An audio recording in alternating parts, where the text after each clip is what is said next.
Thank you so much for joining this lesson. We shall be preparing for the Kcse 2025. And today we are going through a physics paper 1 paper, Mokasa 2 joint examination. Mokasa is a serious exam done by serious schools. We have Sacho, we have Kabarak, and Moyals, Eldoret. So it's a very serious examination. And I hope you guys shall participate through this lesson. Remember to subscribe, remember to share so that you may invite a friend, as I also welcome you to our serious program for the continuing students starting from the 10th of November to the 12th of December 2025. The program shall be happening via Google Meet. So we invite you. This will be a content-based program whereby we shall be covering the work for 2026, term 1 work of 2026 for junior school learners and also for the secondary school learners. So please feel free to join us. Our consultation line is already attached here, 0704 15 3366. Reach out so that you may know more about our programs. So thank you so much.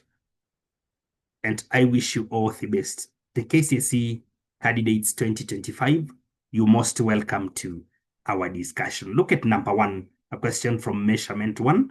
A cube of length 2.08 centimeters has a mass of 0.02 kilograms. Determine its density. You know, when we are determining density, we should know that density is usually given by mass out of volume. If this is so, then we should be able now to talk about the mass of this and also the volume it has. So volume, since it's a cuboid, should be length times width times height. So 2.08 times 2.08 times 2.08. And from that now, we can get the volume of this cube. This is going to be 8.999 cubic centimeters. You see? So we got the volume already. Now with the volume, we can proceed now to talk about what about the mass in appropriate units that will help us now to find the density. So we need the mass converted to grams so that the density now will be in grams per cubic centimeter. If not so, then we need to convert the volume to meters cubed so that the density is in meters per kilogram. Okay, meters cubed per kilogram. So you can convert either volume or mass as long as the units will rhyme. So let's convert this by multiplying by 1,000. So the mass becomes 20 grams. All right? 20 grams. Am I supposed to confirm that? 0.02 multiplied by 1,000. Exactly 20 grams. So now with mass, then we can now substitute in the formula so that you get the density. Mass out of 8.999. Now, when you work out these, ladies and gentlemen, you shall get 2.22 grams per cubic centimeter. 2.222 grams per cubic centimeter. So this is the density which the examiner needed in such a case. When the question is not about calculations, you will allow me dictate how to go about it. For example, looking at number 2, ladies and gentlemen, the graph below shows the volume against temperature of water between 0 and 10. Look at the temperature at around 4. We know that when heated, volume should increase, but around between 0 and 4, the volume decreases instead of water expanding. That one is called the anomalous expansion of water. It has some application and it also has some disadvantages. And the question now goes, state 2 disadvantages of the behavior of water represented by the graph. Advantages of what you call the anomalous expansion of water. 1, it leads to formation of icebergs. Leads to formation of icebergs. And you know, icebergs leads to formation of icebergs. You know, these ones now can lead to, when they are slightly submerged in the water, they may lead to accidents in the marine transport. Then we also have bursting of water pipes among other disadvantages. Though it has advantages like weathering of rocks, which leads to formation of soil, please visit KLB Book 1 for more details. But the point is that anomalous expansion of water has advantages and also disadvantages. Let's look at number 3. We told that a drop of olive oil of volume 5 times 10 to the power of -4 centimeters cubed spreads out on a clean water surface to form a thin film of area 7.5 times 10 to the power of -1 meters squared. Find the thickness of the film. Find the thickness of the film. We can look at the volume and discover that volume is in cubic centimeters, but the area is in meters squared. Therefore, we need first to convert and work with similar units. Before we convert, let's understand that this is from an estimation of the thickness of an oil molecule. And we're supposed to know that an oil molecule, which is originally spherical, spreads until it forms a circular patch with a thickness, and it spreads such that there is no molecule which is above another one. So the thickness of this circular patch or the circular film, the thickness of this circular film is of 1 molecule thickness. Therefore, now the volume it has after spreading, taking from a spherical shape to cylindrical shape, then the thickness is of 1 molecule, and the volume it has is the same as the volume it had when spherical. Therefore, we can equate volume of the oil drop to the volume of the film, or rather, volume of the patch. So we say this volume, 5 times 10 to the power of -4, should be the same as volume of the patch, which now becomes cross-section area times the thickness that you don't know.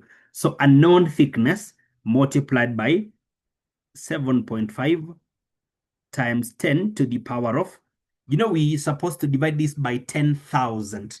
So it becomes minus 10 times 10 power -5, because it's already -1, and we are further dividing by 10,000 to make it similar units. So the thickness that we shall get will be in centimeters.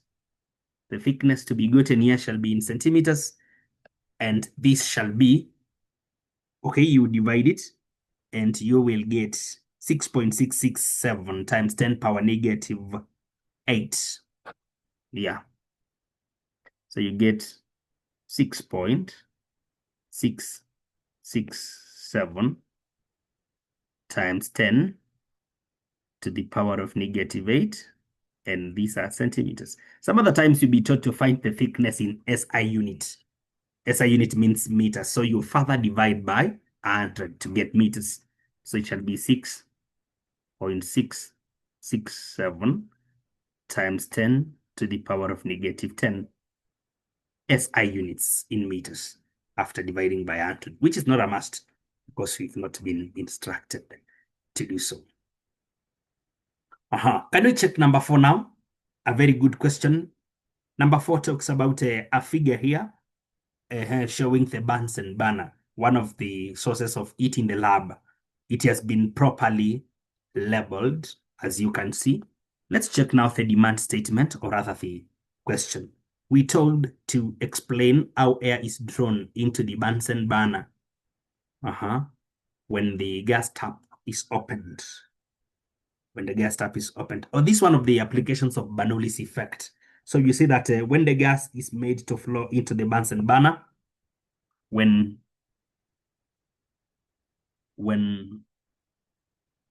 gas is let in other words, when the tap here is open and air allowed through the jet, air is allowed into the barrel, chimney or barrel. When air is up, actually, I'm going to explain this one. Please make sure you're taking notes. We shall not write everything. Just listen to this powerful explanation, okay? when the gas has been let to flow through the barrel because of its increased velocity, then we will say that the pressure decreases inside the barrel. And when the pressure is decreased, ladies and gentlemen, according to the Bernoulli's effect, we know very well that increase in pressure of a certain fluid leads to corresponding decrease in the velocity of the fluid. Or simply, the velocity of the gas is high. So increasing velocity of the gas in the barrel leads to a decrease, a corresponding decrease in the pressure inside the barrel. When the pressure inside the barrel is decreased, then the air outside is pumped in because of the pressure difference. Atmospheric pressure outside becomes now greater than the air pressure inside. And now due to pressure difference, we shall have the air drawn in through the air hole. The air hole is there. So through the air hole, we shall have air now drawn from the atmosphere due to the increased atmospheric pressure. We are saying there will be a pressure difference, right? Then now, up the barrel, we shall have now a mixture of gas, the lab gas, and the air. And now that is now ignited. So the mixture of gas and air ignites. So that is how it operates. Flowing of the gas at a very high speed lowers pressure in the barrel. Atmospheric pressure now becomes greater, drawing air or making air to be pumped into the barrel through the air hole. And now the mixture of gas and air is what will give us the flame. Look at 5, ladies and gentlemen. Just look at number 5. The diagram below shows a system in equilibrium with the rule horizontal. So this rule is horizontal. It's a meter rule, of course.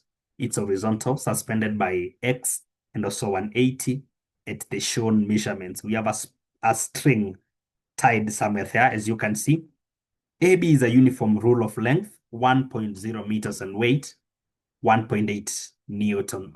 Find the weight of the block X. One thing that we're supposed to understand here is that when the system is in equilibrium and the rule has not been supported at the center, its own weight acts through the center and it acts downwards. So at the geometrical center of the rule, that is the 50 centimeter mark, we shall have the weight of 1.8 acting downwards.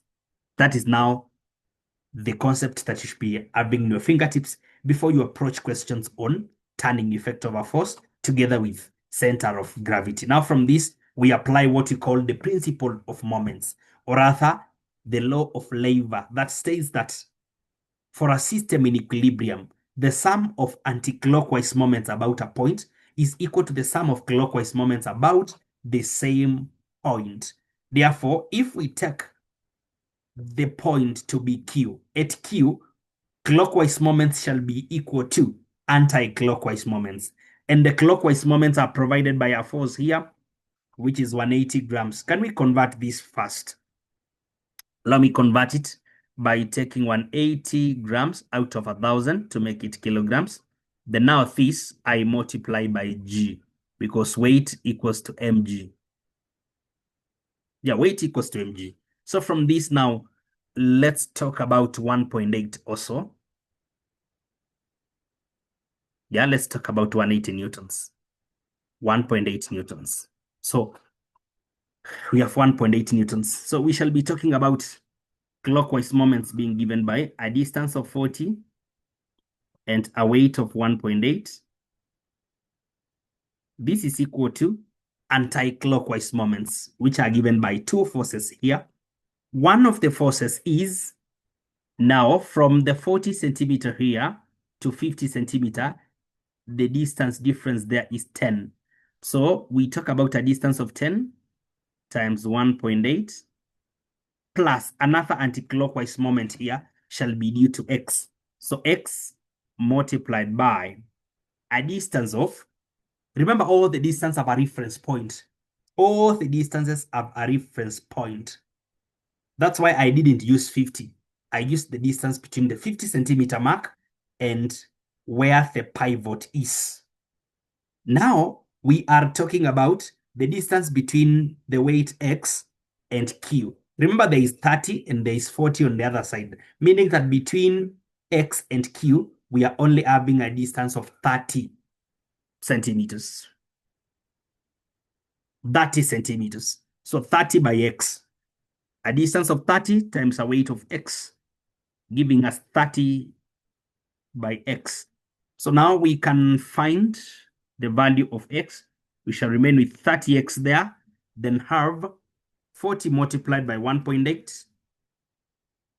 Then we subtract. We subtract 10 by 1.8. You know, this gives us 54. Meaning that to remain with X, we can divide through by 30. Giving us 1.8 also. Wow. So all the weights are 1.8 newtons. So the value is 1.8. A very interesting question on turning effect of a force. I believe you've gotten something there, right? Yeah, I believe you've gotten something. Hello? Fine, thank you. How are you?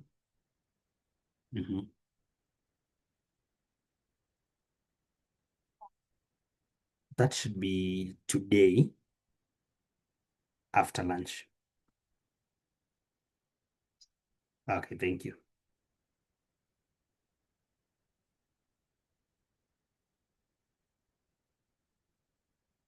Right, so we continue. Sorry for that slight interruption. Let's look at now the same question, but a part B of the same. Now, part B is asking us something. Give one way a person walking up a flight of stairs increases stability. You may lean forward so that you may make your center of gravity to be as low as possible. Leaning forward. Yeah, leaning forward. Actually, that is one of the leaning forward to make his or her center of gravity as low as possible. Yeah, to make it as low as possible, to make the position of the COG as low as possible. And you know, the lower the position of the COG, the greater the stability of an object or of a person, as you can see here. So we can talk about a person's stability or an object's stability. There are ways in which you can increase stability. You know, when you are carrying something with your hand, you can spread your legs a little bit to increase the base area. That also increases the stability. So as you even walk at a delicate place like this, you may also be required to spread your legs. That can be another mechanism to ensure that you are stable, because the factors that affect stability are only two. The factors affecting stability are only two, and that is area of the base and position of the COG, center of gravity. And please make sure that in the exam you write center of gravity in full. Don't give us summaries. Please write in full for you to secure your marks. Okay? Explain how some small insects are able to walk on water. This is due to what we call surface tension, due to a force called surface tension, due to surface tension, which is not broken. The surface of the water behaves like a stretched, thin, elastic skin because of the cohesion of the water molecules at the surface level. So we have a force called surface tension. Yeah. We have a force called surface tension of water. It supports the weight. Until broken, it supports the weight of the small insects that manage to walk. Now, the figure below shows two tubes of different sizes dipped in a beaker containing mercury. Indicate on each the level of mercury. So the level of mercury will be very low, and you also observe the meniscus like that. You also observe the meniscus. It will be lower with a thin tube and very high or slightly higher, but in both cases below the surface. Remember, if it was water, it could have gone beyond the level of water in the basin, and the meniscus could have been different. Then now you move ahead to explain why is it below the level of mercury in the basin first or in the beaker. This is because coercive force is greater than adhesive force.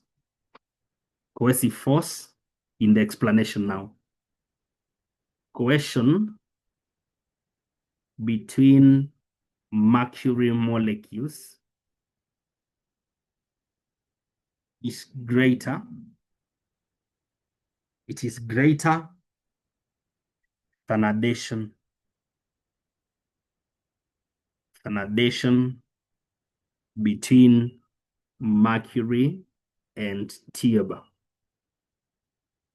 Between mercury and tube. But now it is greater. It is greater when the tube is narrower. It's greater. But greater in A. It's greater in A. So coercion is greater than adhesion in both cases, but greater in A. But greater in A, like that. Explain why metals are generally good conductors of heat. Just give a reason why metals are generally good conductors of heat. They have what you call, they have mobile or free electrons in their structures. In the structure of a metal, there are what we call mobile electrons, or rather free electrons, which are responsible of conductivity of heat. They are responsible of heat conduction. Yeah, they are responsible of heat conduction. The metals. But they are now better than, okay, we are explaining why they are good, not better than anything. So it's not compulsory. It's not a comparison between metals and anything else. We are simply saying that they are good conductors. They are good conductors. So they are good because of the presence of mobile electrons. And on top of mobile electrons, they have atoms that vibrate.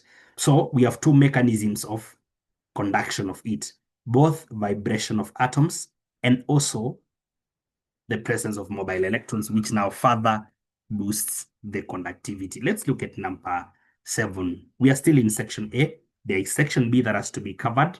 So please stay tuned. Tighten up your belts. Tighten your belts for the full paper. We are going up to the 80th mark. So please be around until we cover everything. Now, the figure below shows identical beakers H and K full of water at 90, right? Two similar cold cloths are wrapped.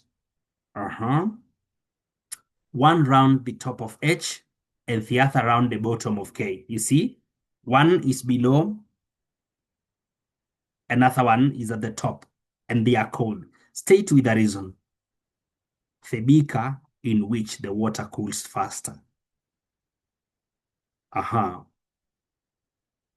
this one, you need a lot of good knowledge on what we call heat transfer, and it's going to be in H. You state H, you get a score first. Then you proceed and tell us, why do you think it's H and not K? This is because there is what you call convection of waters. As water gets cooled at the bottom, at the top, this is a cold, wet cloth. So the cold water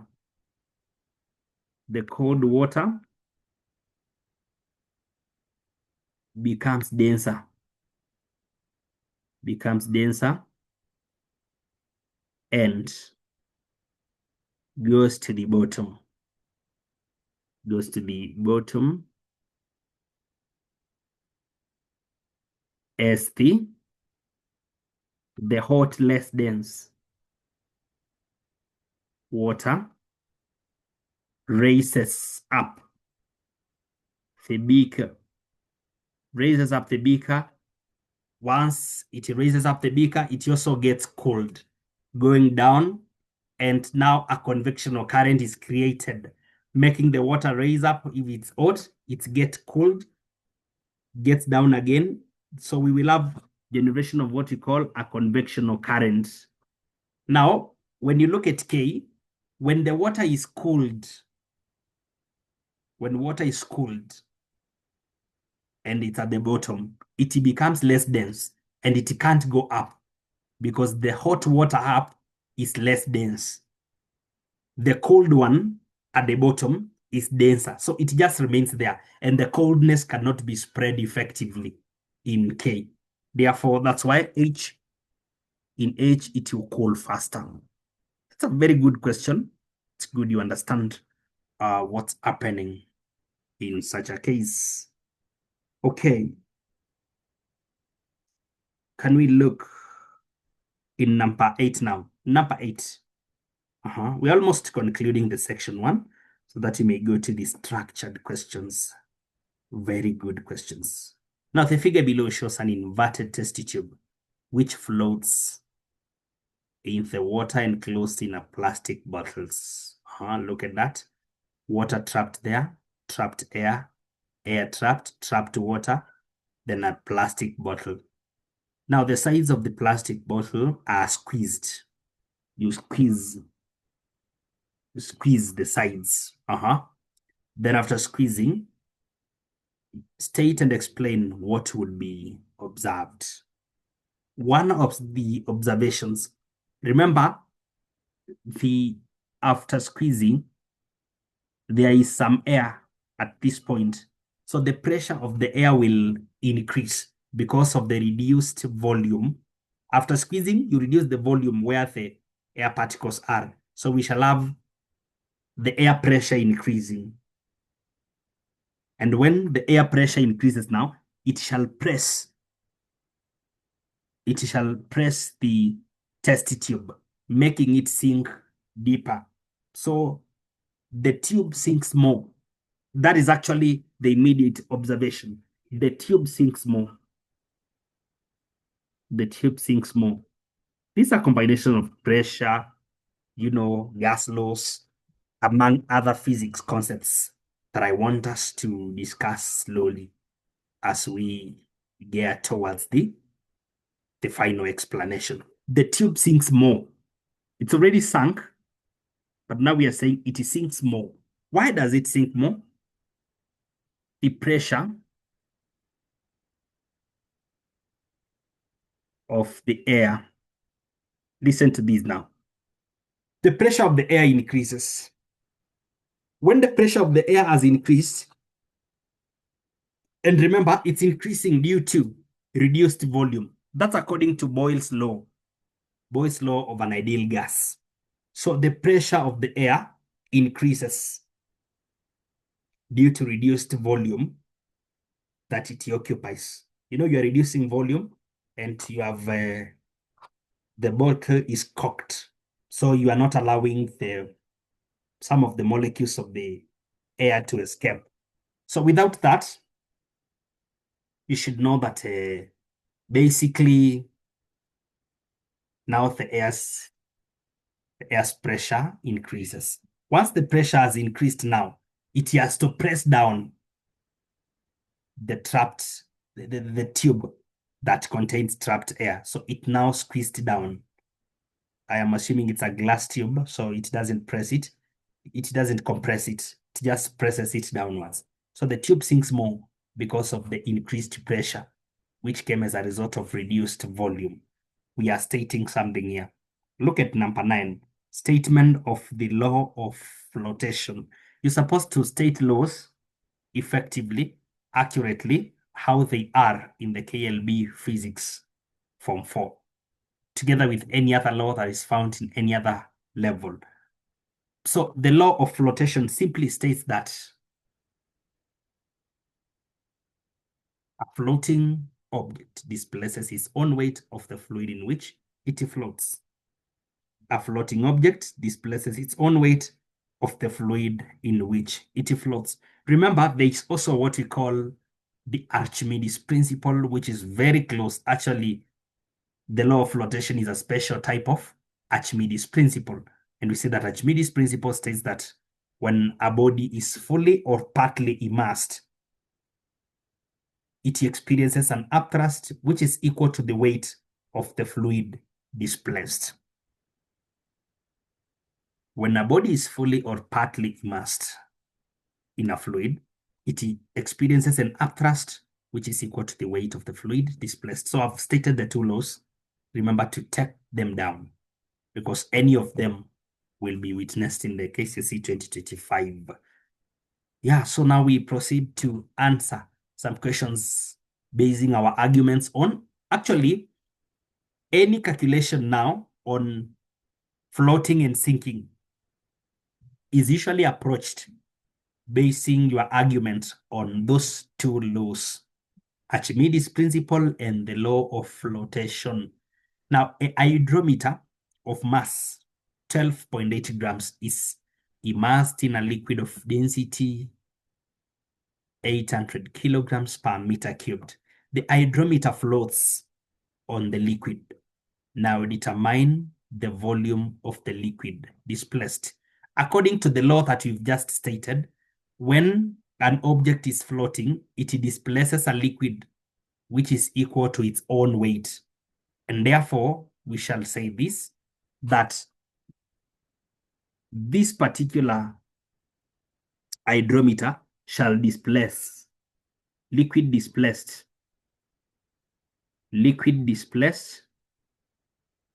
shall have a mass equal to the mass of the solid that is floating on the liquid, according to the law of flotation.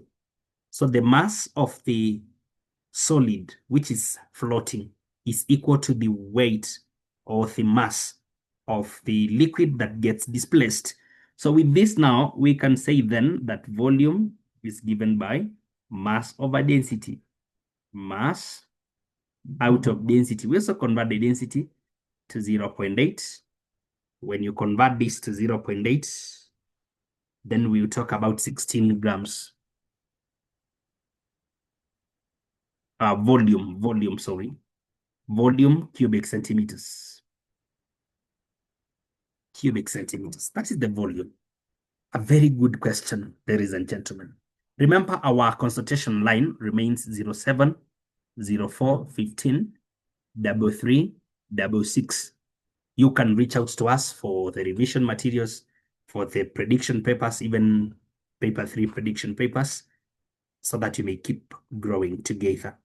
Now, talking about the second part, the other part, part C, a body of mass 2.0 is suspended from a spring balance calibrated in newtons. The spring balance is calibrated in newtons. It reads 17.0 when the body is completely submerged in water.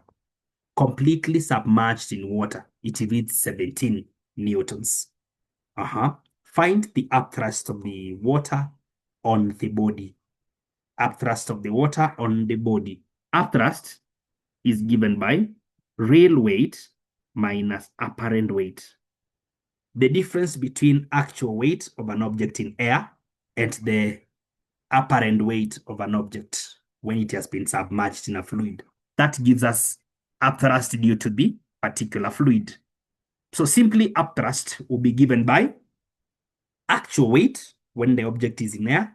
And we can see that if the mass is 2.0, then the weight is 20.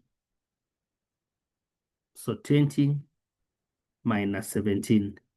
Upthrust was 3 newtons. Yeah, the upthrust is 3 newtons. This is a very good question. Please joke not.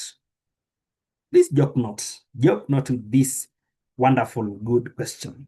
Very good. You're supposed to understand what upthrust is. Actually, here now, here we're talking about immersion immersion, meaning that we are now talking about the Archimedes principle. Talking about Archimedes principle. Okay. Now, the mass of the water displaced by the body. Something that we're supposed to understand here is that,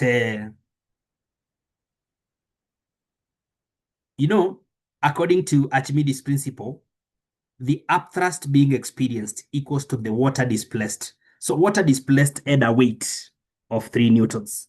So now we are converting the weight to mass by saying that mass shall be weight over g. So 3 over 10, this gives us 0.3 kg. The volume of water displaced. Now, volume of water displaced means that a volume shall be given by, we have density of water. So volume is usually given by mass over density. A density of 1,000. So this will be 10.0 times 10 to the power of negative 4. And this is meters cubed. Look at that. Meters cubed. Meters cubed. Remember the body that we are talking about now, that displaced some water, is already having the mass of 2. Mass of 2. So now we need to find what we are calling density. We need to find what we are calling density by saying that density of this material now is given by mass over volume. Density is given by mass over volume. The body is having 2 kilograms, and now we have checked its volume because it is fully submerged. The body is completely submerged in water. If it has been submerged fully, then, ladies and gentlemen, why don't we say that now the volume of the water that got displaced equals to the volume of this particular body now. So as long as we've gotten volume of the body, then volume of water displaced, then volume of the body is the same because the body was fully displaced. We call it displacement method of determining volume. If you submerge a solid in a certain liquid, whatever liquid gets displaced, that volume equals to the volume of the solid that you've submerged. Therefore, mass 2 divided by 3 times 10 to the power of negative 4. So, can we talk about 20,000 over 3, giving us 66.67. Yeah, 66. I'm using SI units, 66, and 2/3. So 66.67 kilograms per meter cubed. Kilogram per meter cubed. Yeah, kilogram per meter cubed. So that's it. A very good question, ladies and gentlemen. Very good question on floating and sinking. Floating and sinking. Wow, interesting, powerful. Interesting and powerful. Interesting and powerful. Let's check now the next question. Number 10, the figure below shows the hydraulic press system. Hydraulic press system using a lever of negligible mass on the side of small piston pivoted at P. You can see the diagram, pivoted at P. A force of 100 newtons is applied at R. It's applied at R. Check. Continue checking the question. Determine the effort exerted at the piston A, the small piston A. Effort exerted. Let's check. Now that this particular lever is having a negligible mass, then we can talk about moments at this point. The moments at that point. Now, the moments at that point, then it means that the moments at that point means that we need to say 50 by the unknown force. 50 by unknown force equals to 100 multiplied by 100. So how shall we get the value of F? How shall we get the value of F? Now the value of F shall be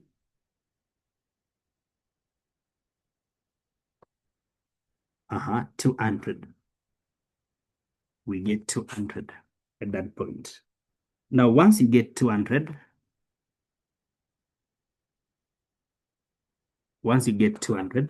now you ask yourself, if this system is at equilibrium, do you know we are having 200 working here, and there is already 100 here. Therefore, the reaction at the pivot now becomes our effort.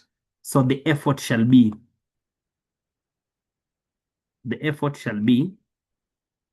200 plus 100, giving us 300 newtons. Yeah, giving us 300 newtons. That's a very interesting question. That one is a very interesting question. Yeah, I don't think it's simple. A very interesting question. A very interesting question. The next question now. The next question is the VR of the lift. So VR in this case now, we have to multiply the distances here. We need to take the distance, total distance of 150 over 50. 150 over 50, yeah. Then we multiply by also the ratio of the areas. We have area here 360 and here 30.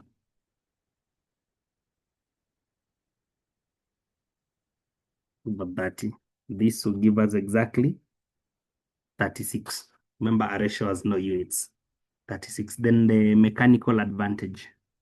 Mechanical advantage of any system is usually given by load over effort. So, load over effort, we can first apply pressure, transmission of pressure, and say that pressure 1 equals to pressure 2. Force 1 over area 1 equals to force 2 over area 2. Force 2 will become our load. So we said 300, remember? There's our effort. 300 acting on 30 should be equal to a known force acting on 360. So what is this unknown force? And it shall become our load. It shall become our load. So 300 by 360 out of 30, giving us 3600 newtons. Yeah. So we are having the load and the effort. So we can say that now mechanical advantage requires load over effort. When we take a load of 3600 out of effort is 300. Effort over 300, I think we said effort is 300, yeah. Out of 300, I'm getting 12. I'm getting 12. Mechanical advantage is 12. The mechanical advantage is exactly 12. Mechanical advantage is 12, like that. So with a mechanical advantage of 12 now, let's talk about efficiency of the system. How do we get efficiency of a system? Efficiency is usually given by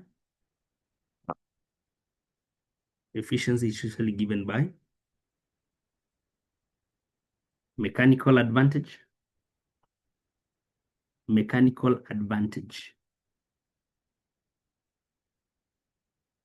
out of VR expressed as a percentage. Mhm.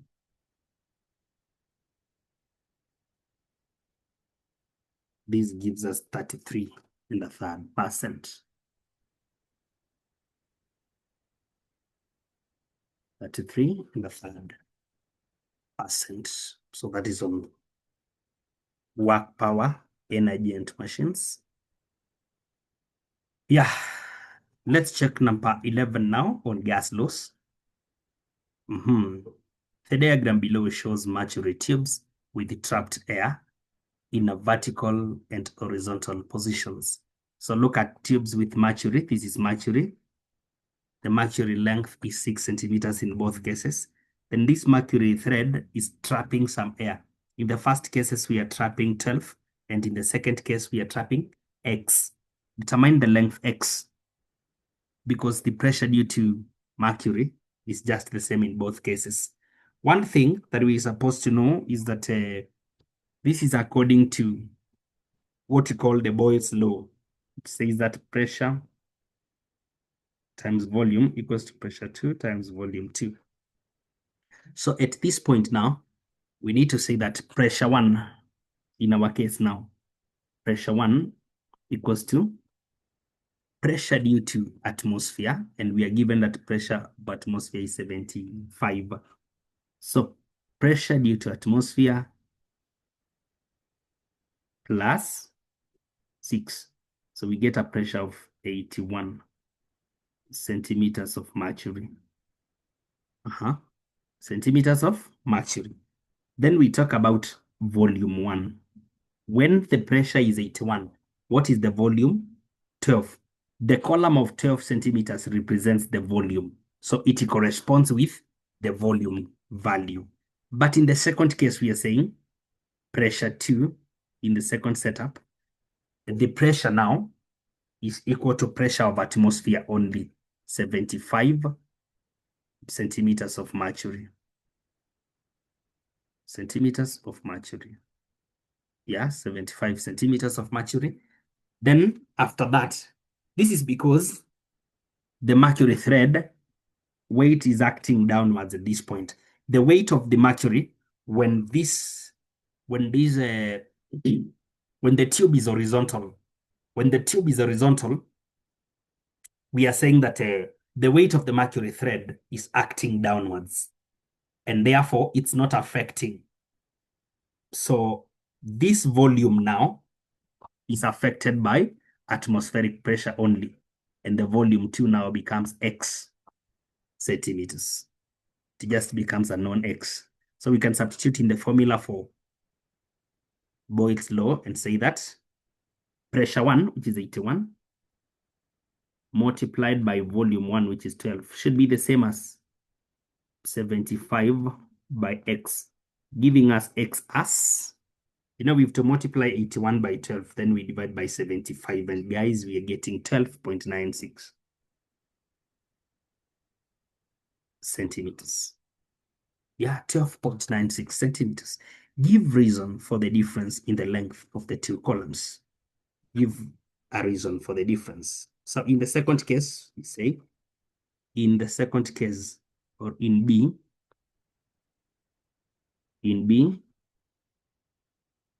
the volume, which is length of air column, is greater since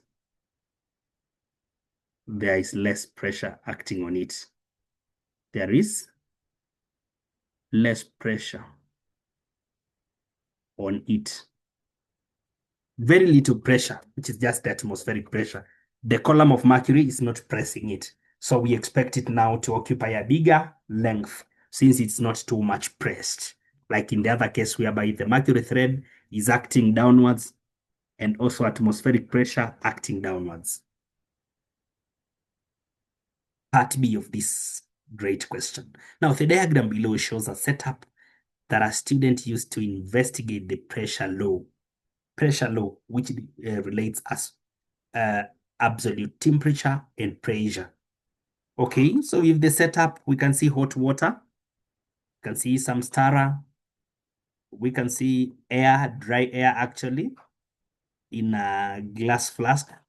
Then we can see an apparatus, we call it the Borden gauge. The Borden gauge. Apparatus Y, the Borden gauge. Apparatus X, that one is the thermometer. Yeah, thermometer. Can we continue? Yes. We continue. State the law which is being investigated. State the law which is being investigated. I don't know what they mean because they said we are investigating the pressure law. And you're supposed to know this. Mentioning the law or naming the law is not the same as stating the law. It's not this. So we are supposed to state now the pressure law. They have already told us that it is the pressure law, but in simpler terms now, you are told to state the pressure law. The way you were told previously in this paper to state the law of flotation, now we are stating the pressure law, a statement of the pressure law. So that is what it means now. You're supposed to be very sharp as you handle this question. The pressure of a fixed mass of a gas. The pressure of a fixed mass of a gas is directly proportional to absolute temperature. Directly proportional to absolute temperature. If or provided volume is kept constant. The pressure of a fixed mass of a gas is directly proportional to the absolute temperature. Pressure directly proportional to absolute temperature, provided volume is kept constant. Describe how you would verify the law investigated above. How would you use the apparatus that you can see to verify the law? So one thing that you're supposed to do, remember there is air inside. There is apparatus here to measure pressure and another one to measure temperature. So record initial. And you are heating, As heating starts, record initial. Supposed to record initial. Initial temperature and pressure. Now, temperature is from apparatus X, pressure from apparatus Y, thermometer and Borden gauge, respectively, or the pressure gauge, anyway. After that, at intervals, at regular intervals, record pressure and corresponding values of temperature. So as you continue heating, as heating continues actually, as heating continues, as heating continues, record what we are calling pressure, corresponding values of temperature also. Then now you can plot pressure against temperature. Once you've collected enough values, pressure corresponding temperature, you plot a graph of pressure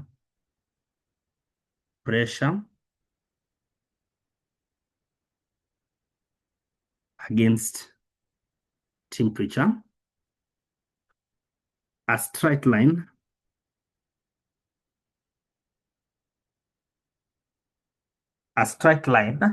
I'm not even writing that, but master that. A straight line indicates that pressure and temperature, a straight line indicates that pressure and temperature are directly proportional, hence verifying the pressure law, which we stated already.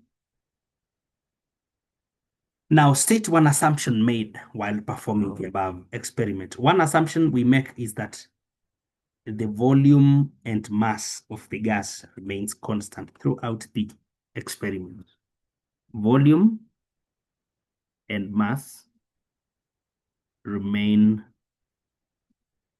constant throughout the experiment. That is the main assumption made. You can actually make them two assumptions, that volume remains constant It earns a mark on its own. Mass remains constant. It shall earn a mark on its own. Aha.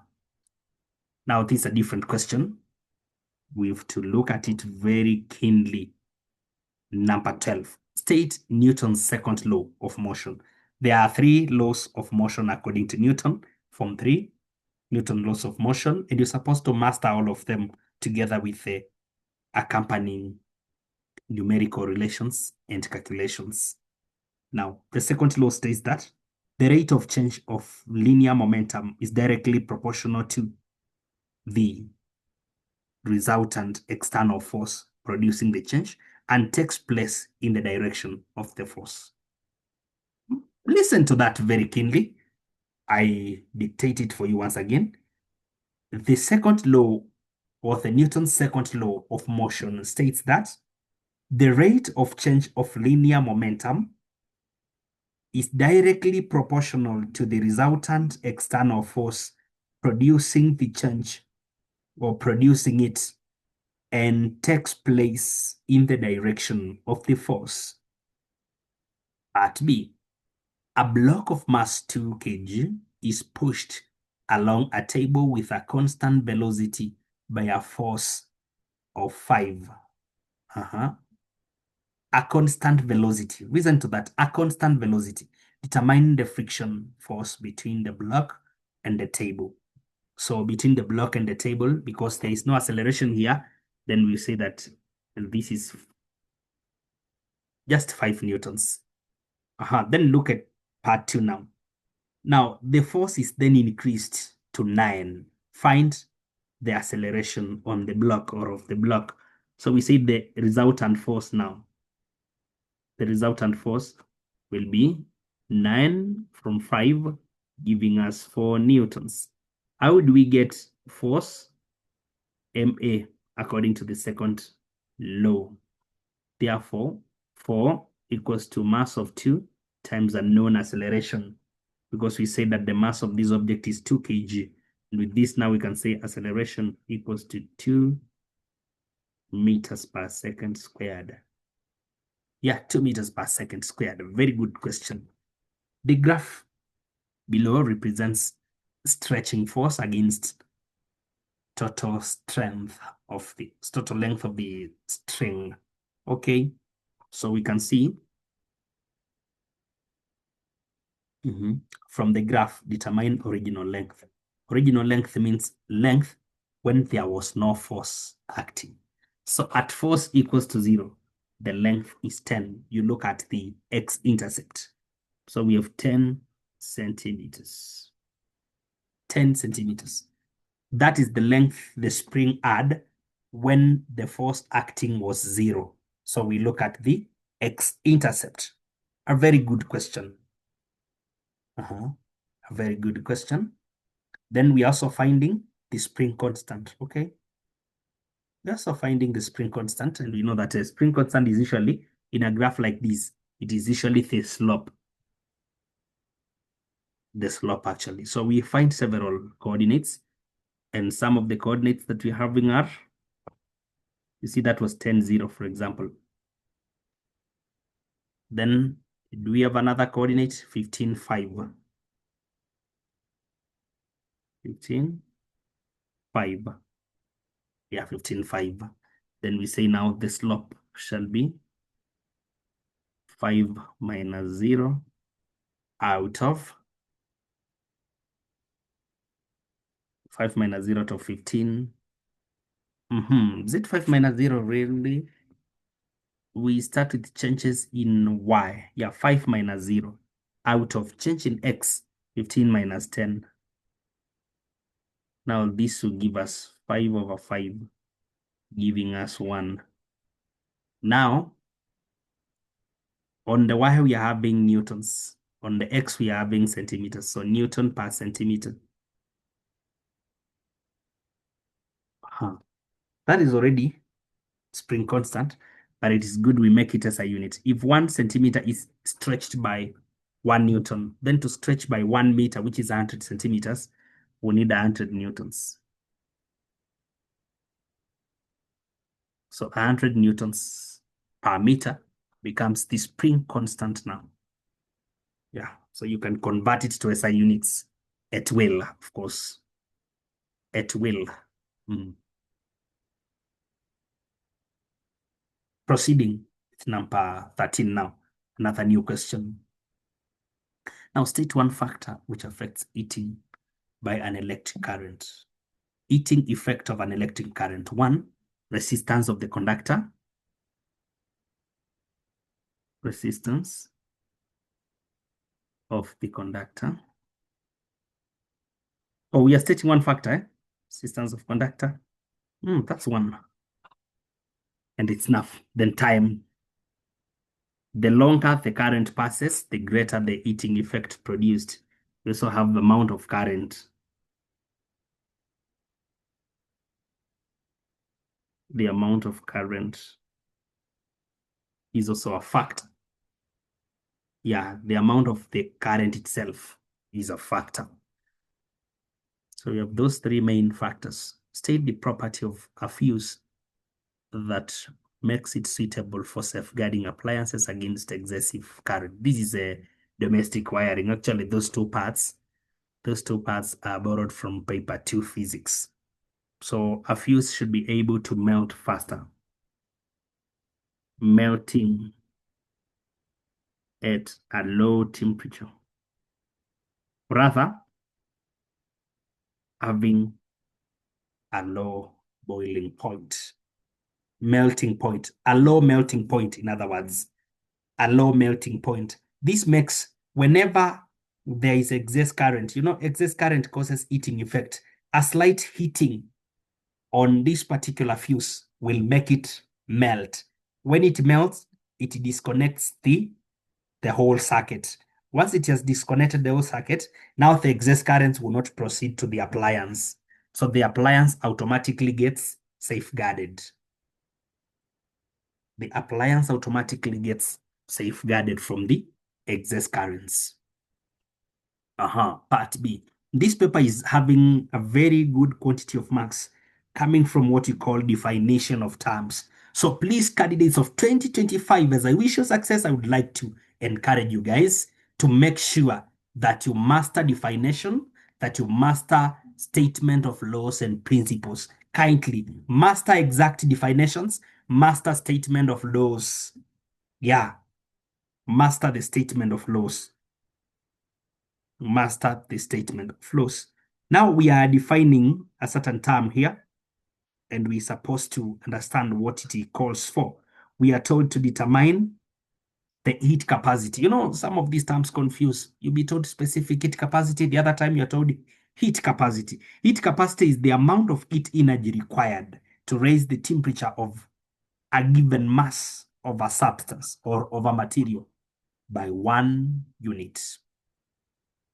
The amount of heat energy required, or the quantity of heat energy required to raise the temperature of a given mass of a substance. Now, the key word there is a given mass, because when we are talking about specific heat capacity, we talk about the amount of heat energy required to raise a unit mass of a substance by 1 unit of temperature. So here we are talking about the amount of heat energy required to raise the temperature of a given mass of a substance by 1 unit of temperature. Look at part C of the same question. In an experiment to determine the specific heat capacity of aluminium of mass M, the setup below was used. Okay, so this by electrical method, ladies and gentlemen. This is by the electrical method. Okay, so we have we have that. You can see. This is very good. This one is very good. Okay, complete the diagram by inserting labels of relevant devices used in the experiment. You can see thermometer has already been labeled. Therefore, here we shall label ammeter and also voltmeter. Remember, ammeter is in series with components, but voltmeter should be parallel. So please don't confuse the two. Capital A, ammeter. Capital V, voltmeter. That's simple. Those are the circuit representations. State the measurements to be taken in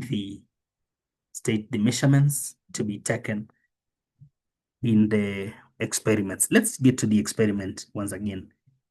You can even see yourself. You can see from the diagram itself, there is a thermometer here. So temperature is measured. You've just labeled an ammeter. So current be measured. We have also seen something like a voltmeter, so voltage, potential difference, or simply voltage. Voltage be measured. The voltage will also be measured. And one quantity that we cannot escape anyway is time t. Time.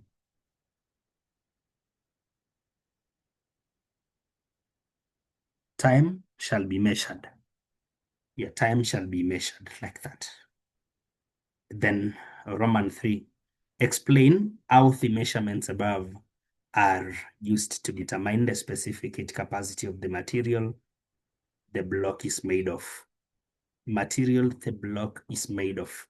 One thing that we're supposed to understand here is that when we talk about the material, the specific heat capacity, we're supposed to know this, that in this particular setup, whereby we are using electrical energy to determine heat capacity, specific heat capacity, we say that the heat supplied by the heater is 100% absorbed by the metal.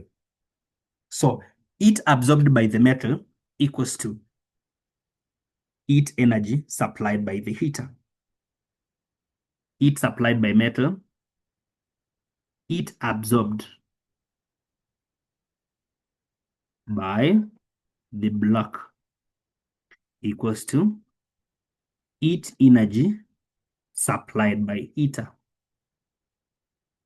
supplied by the electrical heater. So how would we get heat energy absorbed by the block? Mass times specific heat capacity times change in temperature. So change in temperature means we had to find initial temperature, the time we started the stopwatch. Then we record a final temperature, the time we are stopping the stopwatch. That means we record time and also initial and final temperature at the same time. This is now equal to heat energy, which is given by power, VI, times time. Power times time, VI, that is power, then times time. Then from this now, an expression to give us the specific heat capacity would mean out of mass and change in temperature. So that is the symbol for change in temperature. This is temperature, this is change in temperature. So that's what it means in such a case. Now state one precaution taken in the above experiment. One of the precautions is that we ensure that the block is well lagged. The block is well lagged.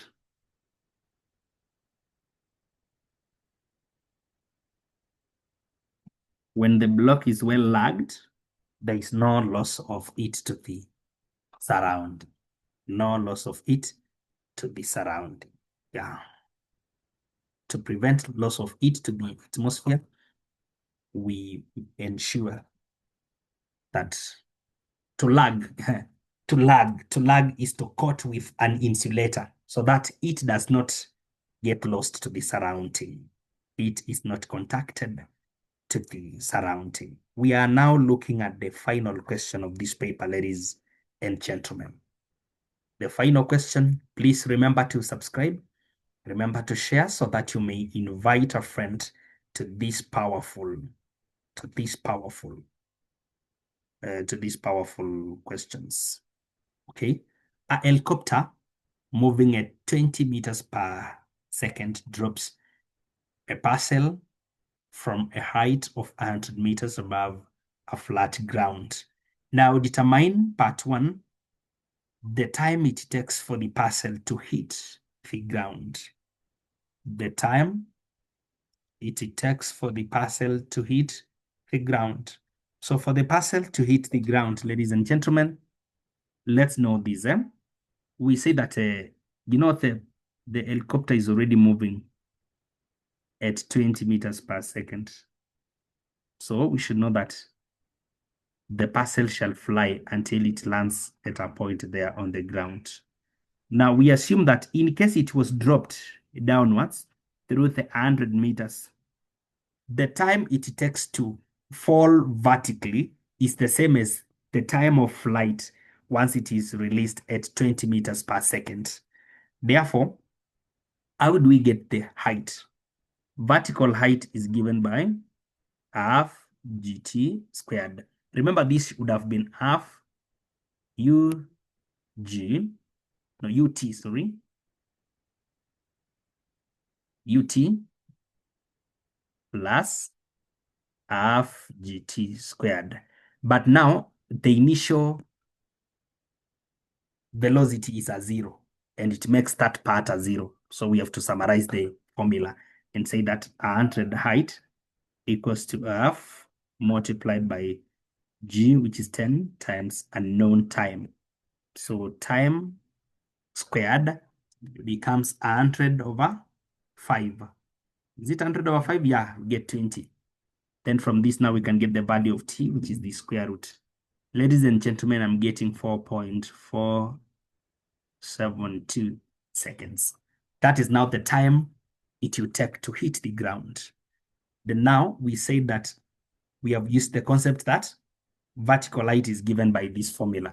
So now can we proceed to find part B, the horizontal distance the parcel was dropped from, in order to land on the desired target. So there is R here. We call it the range. We want the range covered. Range is usually given by initial velocity times the time taken. Initial velocity of 20 multiplied by the time taken. When we do the multiplication from this side, guys, I'm getting exactly 89.44 meters on the horizontal ground. You're supposed to know how to relate these equations of linear motion. Now, the figure below shows a graph of velocity against time for a moving body. Velocity against time, okay? You can see the initial velocity was 20. Then final velocity is negative 20. Within 10 seconds. Now, the first thing that we're told to find, ladies and gentlemen, is to describe the motion of the body. You see now, this is a body which is decelerating up to 0. A body decelerating up to. A body decelerating. A body decelerating from a velocity of 20. Okay, listen. A body is decelerating from a velocity of 20 all the way to 0. Then it immediately starts accelerating again in the opposite direction to negative 20. Very simple. Decelerating from 20 up to rest, then accelerating again in the opposite direction up to 20. The negative 20 here, because velocity is a vector quantity, negative 20 doesn't mean a velocity which is below 0. It means a velocity in the opposite direction. So negative is a matter of direction in this particular case. We're together there. So decelerating from 20 all the way to 0, then accelerating back to 0, but in the opposite direction. Example is a vertical projection. when you throw a stone, and this is a common question actually, it will not be drawn for you. You'll be told a stone is thrown vertically upwards, then it was caught at the same height it was released. Draw a velocity time graph to show the motion of that stone. It will appear this way. The stone will decelerate until it gets a velocity of 0 at maximum height, then starts decelerating again and lands on the ant that released it, or the ground where it was released from, at the same level, at the same velocity it started with, only that now it is accelerating in the opposite direction. Now determine the displacement of the body for the entire motion. For the entire motion, velocity of a body is usually given by area under the graph. Okay, displacement is area under graph. Displacement is given by area under the graph. So we need to say area under the graph is here. Area under the motion is there. So we can talk about total area being given by half multiplied by 5 multiplied by 20, then plus the other area, which is half multiplied by a distance of 5. From 5 to 10, distance of 5 times a negative 20. So here we are getting 50 minus or plus a negative 50. At the end of the day, we are getting 0 meters. Yeah, 0 meters as the displacement. Or can we check the formula for displacement? Displacement equals to ut plus half gt squared. Let's check. S equals to 20 times t plus half multiplied by 10 multiplied by time squared. Time squared is 10 squared multiplied by 10 squared. So what shall this be? When you compute these, you shall be talking about, let me show you the values. I'm just comparing something here. Just comparing a few things.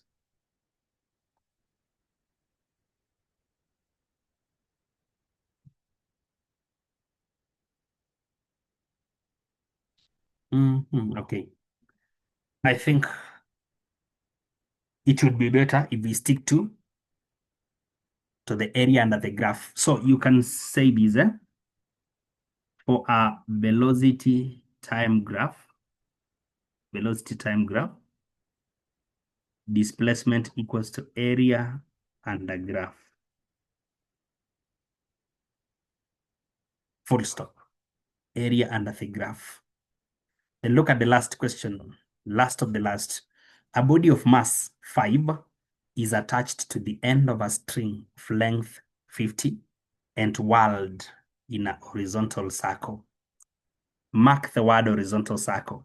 If the tension of the string is 81, determine the velocity of the body. We should know that centripetal force, which is given by the tension on the string, is mass velocity squared out of r. Therefore, in this case, the tension is 81. This will be equal to a mass of 5 times a velocity of a known value, then divided by 50 centimeters, which is 0.5. Yeah, which is equal to 0.5. Then when we work out here, we can start by getting first v squared as v squared equals to 81 multiplied by 0.5 out of 5. We get 8.1. 8.1. So that v becomes, we take now square root of both sides, 2.846 meters per second, since it is velocity. So that's how we work out the velocity. That's from uniform circular motion. Remember our programs here. Remember our consultation line 0704 15 33 66. Remember to subscribe to Shifting Grades Online School and also to share the link with your friends. Thank you.